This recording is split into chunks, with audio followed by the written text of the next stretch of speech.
All right, we're gonna make a salsa. We've got chocolate habaneros. We got one red habanero in there. We got tomatoes.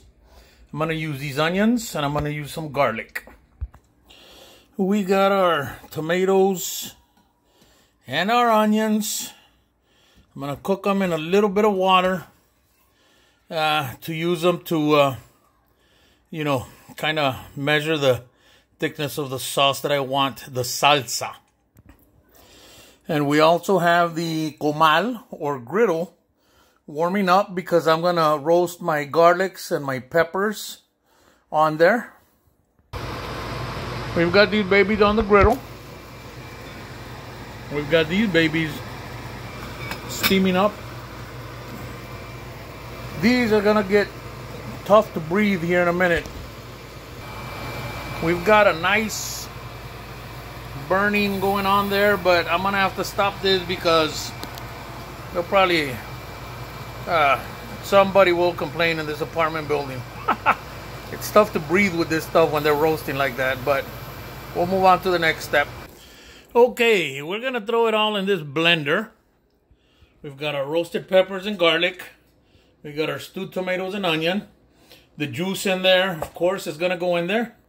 And I got some limes that I'm gonna put in after the fact. Peppers in, mix of habaneros with Nepalese hats and roasted garlics. I've thrown in my tomatoes in there and mushed them down.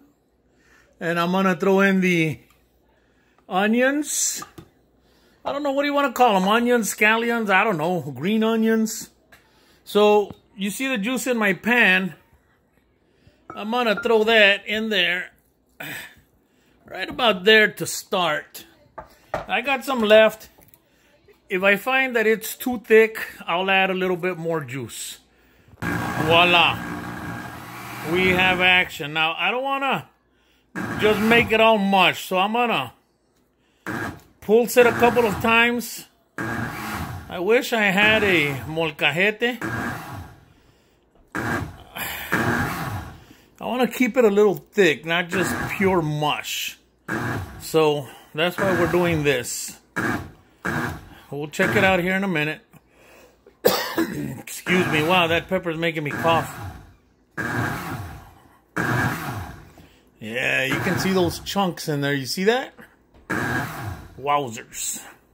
It looks pretty good consistency, pretty good thickness there. 1 second. Wow. Okay. I added salt to taste. But you see this consistency? That's about how I like my salsa. That thick. I don't like to make it watery.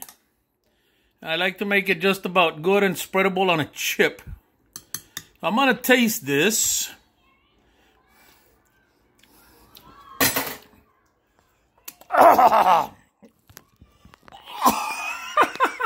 That is dang good stuff.